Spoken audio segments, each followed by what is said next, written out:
بسم اللہ الرحمن الرحیم نحمدہ ونصلی علی رسولہ الکریم والحمد للہ رب العالمین۔ الحمدللہ آج ہم کتاب الطہارت کا سبق نمبر 27 شروع کرنے جا رہے ہیں۔ سبق شروع کرنے سے پہلے اپنی عادت کے مطابق آج کے سبق کا خلاصہ دیکھ لیتے ہیں۔ اب ہم اپنا آج کا سبق شروع کرتے ہیں۔ المزمزۃ والاستنشاق یعنی کلی کرنا اور ناک میں پانی چڑھانا۔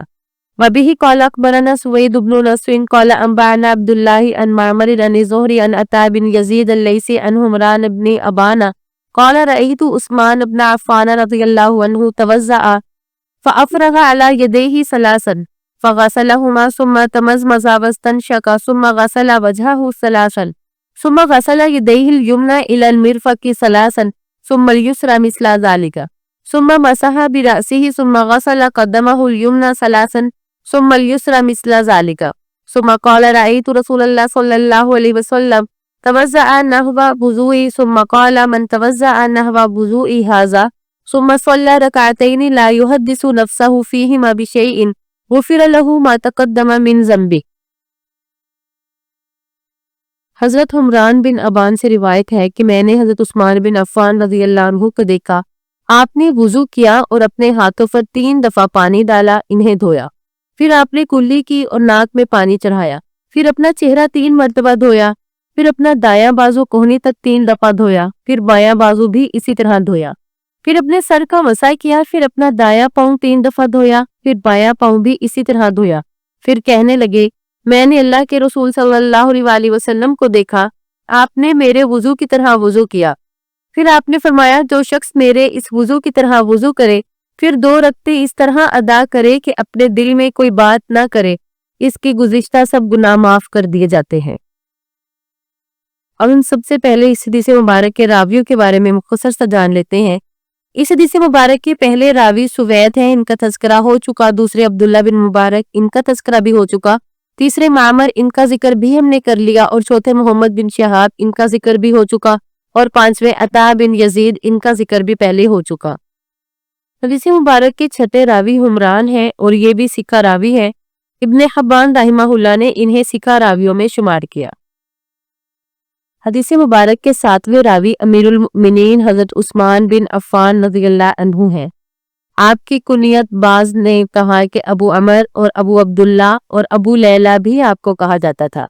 آپ کا لقب ذو النورین تھا، یعنی 2 نوروں والا، کیونکہ رسول اللہ صلی اللہ علیہ وسلم کی 2 صاحبزادیاں یک کے بعد دیگرے آپ کے نکاح میں آئیں۔ آپ کا شمار ان خوش نصیب لوگوں میں ہوتا ہے جنہوں نے دونوں ہجرتوں میں سے حصہ پایا، یعنی حبشہ کی طرف بھی آپ نے ہجرت کی اور مدینہ میں بھی۔ اس حدیث مبارک میں ایک جملہ استعمال ہوا، رأیت عثمان بن عفان توضأ، تو رأیت فعل ماضی ہے اور عثمان بن عفان مفعول اول، جبکہ توضأ مفعول ثانی ہونے کے ساتھ ساتھ حالیہ جملہ بھی ہے، اور یہاں پر رعا سے مراد مشاہدہ ہے، یعنی رعا بصریہ کے معنی میں ہے، نہ کہ علمی معنوں میں۔ اور یہاں پر جو لفظ استعمال ہوا قد توضأ، تو قد توضأ یہ اس احتمال ہے کہ شرع یتوضأ کے معنی میں ہو۔ اب ہم حدیث مبارک میں آنے والے چند مشکل الفاظ کے معنی کو دیکھ لیتے ہیں۔ اس حدیث مبارک میں ایک لفظ استعمال ہوا افرقہ، اس کا معنی ہے ڈالا، تمزمزہ یعنی کلی کرنا، منہ میں پانی گھبانا، استنشقہ ناک میں پانی ڈالنا، یدیہ الیمنی یعنی دایاں ہاتھ، یسرا بایاں، غفرا یعنی بخش دیا گیا، یہ مغفرت سے ہے۔ اس حدیث مبارک سے ہمیں معلوم ہوا کہ مزمزہ اور استنشاق کا بھی حکم ہے وضو میں، اور وضو کے بعد 2 رکعتیں پڑھنا مستحب ہے، اور وضو کے دوران ترتیب کا بھی لحاظ رکھنا چاہیے۔ مزمزہ اور استنشاق، اس کا ذکر قرآن پاک میں نہیں ہے، لیکن احادیث میں کثرت سے اس کا ذکر ملتا ہے۔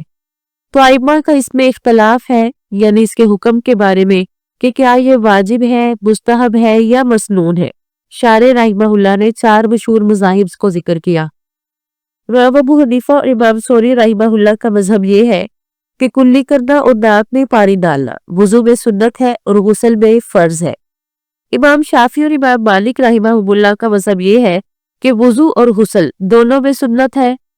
امام احمد کی ایک روایت یہ ہے کہ استنشاق تو واجب ہے لیکن کلی کرنا یعنی مزمزہ واجب نہیں ہے، اور اسحاق رحمہ اللہ کا مسلک یہ ہے کہ وضو اور غسل دونوں میں کلی کرنا اور ناک میں پانی ڈالنا واجب ہے۔ اب ہم بڑھتے ہیں اپنے اگلے باب کی طرف۔ بِأَجِّ الْيَدَيْنِ يَتَمَزْمَزُ یعنی کس ہاتھ سے کلی کی جائے۔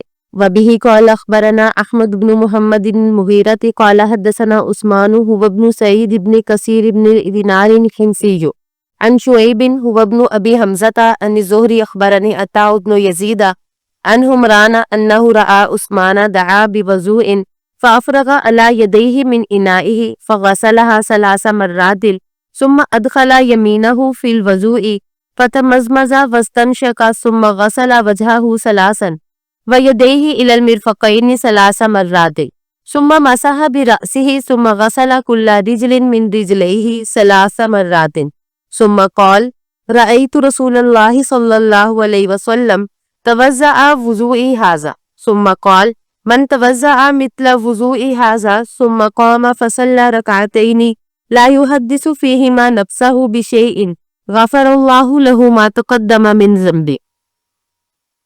حمران سے روایت ہے کہ انہوں نے حضرت عثمان رضی اللہ عنہ کو دیکھا، آپ نے پانی منگوایا اور برتن سے اپنے دونوں ہاتھوں پر پانی ڈالا اور انہیں 3 دفعہ دھویا، پھر اپنا دایاں ہاتھ پانی میں داخل کیا اور کلی کی اور ناک میں پانی چڑھایا، پھر اپنا چہرہ 3 دفعہ دھویا اور اپنے دونوں بازوؤں کو کوہنیوں تک 3 مرتبہ دھویا، پھر اپنے سر کا مسح کیا، پھر دونوں پاؤں 3 دفعہ دھوئے۔ پھر انہوں نے کہا، میں نے اللہ کے رسول صلی اللہ علیہ وسلم کو دیکھا، آپ نے میرے اس وضو جیسا وضو کیا اور فرمایا، جو شخص میرے اس وضو جیسا وضو کرے پھر کھڑا ہو کر 2 رکعت نماز پڑھے اور اس کی ادائیگی میں اپنے دل میں کوئی بات نہ کرے تو اس کے گزشتہ تمام گناہ معاف کر دیے جاتے ہیں۔ سب سے پہلے ہم حدیث مبارک کے راویوں کے بارے میں جان لیتے ہیں۔ اس حدیث مبارک کے پہلے راوی احمد بن محمد ہے اور یہ ثقہ راوی ہے، اور دوسرے راوی عثمان بن سعید ہے۔ ابن حبان رحمہ اللہ نے انہیں بھی ثقہ راویوں میں شمار کیا۔ حدیث مبارک کے تیسرے راوی شعیب ہے اور امام نسائی رحمہ اللہ نے انہیں ثقہ راویوں میں شمار کیا، اور چوتھے راوی محمد بن شہاب زہری اور 5ویں عطا بن یزید، 6 حمران بن ابان اور 7ویں عثمان بن عفان ہیں۔ ان تمام کا تذکرہ پہلے ہو چکا۔ اب ہم اس حدیث مبارک کے الفاظ کا ترجمہ دیکھ لیتے ہیں۔ رعا یعنی اس نے دیکھا، وضو کا پانی، دعا منگوایا، انا برتن، ادخلا داخل کیا، مسح کیا۔ اس حدیث مبارک کی تشریح واضح ہے، البتہ یہاں پر یہ بات غور کرنے کی ہے کہ یہاں الا مع کے معنی میں ہے، یعنی کوہنیوں تک سے مراد کوہنیوں سمیت ہے۔ اب ہم بڑھتے ہیں اپنے اگلے باب کی طرف۔ اتفاظ الاستنشاق یعنی ناک میں اچھی طرح پانی ڈالنا۔ وبه قال اخبرنا محمد بن منصور قال حدثنا سفیان قال حدثنا ابو الزناد وحدثنا الحسين بن عيسى عن معن عن مالك عن ابي الزناد عن الأعرج عن ابي هريرة ان رسول الله صلى الله عليه وسلم قال اذا توضأ احدكم فليجعل في انفه ماء ثم ليستنثر۔ حضرت ابو ہریرہ رضی اللہ عنہ سے روایت ہے کہ رسول اللہ صلی اللہ علیہ وسلم نے فرمایا، جب تم میں سے کوئی شخص وضو کرے تو اسے چاہیے کہ اپنے ناک میں پانی ڈالے اور پھر اچھی طرح صاف کرے۔ اس حدیث مبارک کے پہلے راوی محمد بن منصور ہیں اور دوسرے سفیان بن عیینہ، تیسرے ابو الزناد اور چوتھے راوی حسین بن عیسیٰ ہے، اور یہ بھی ثقہ راوی ہے۔ امام نسائی رحمہ اللہ نے انہیں ثقہ راویوں میں شمار کیا۔ 5ویں معن، 6 مالک، 7ویں اعرج اور 8ویں ابو ہریرہ رضی اللہ عنہ ہیں۔ ان تمام کا تذکرہ پہلے ہو چکا۔ اس حدیث مبارک سے معلوم ہوا کہ ناک کی صفائی اچھی طرح سے کی جائے، یعنی ناک پہ پانی چڑھایا جائے اور اس کے بعد اس کو خوب اچھی طرح صاف کیا جائے۔ اب ہم بڑھتے ہیں اگلے باب کی طرف۔ المبالغۃ فی الاستنشاق یعنی ناک میں خوب زور سے پانی کھینچنا۔ وبه قال اخبرنا قتيبة بن سعيد قال حدثنا يحيى بن سليم عن سليمان بن كثير وانبأنا اسحاق بن ابراهيم قال انبأنا وكيع عن سفيان عن ابي هاشم عن عاصم بن لقيط بن صابرة عن ابيه قال قلت يا رسول الله اخبرني عن الوضوء قال اسبغ الوضوء وبالغ في الاستنشاق الا ان تكون صائما۔ حضرت لقیط بن صابرہ رضی اللہ عنہ سے روایت ہے کہ میں نے کہا، اے اللہ کے رسول،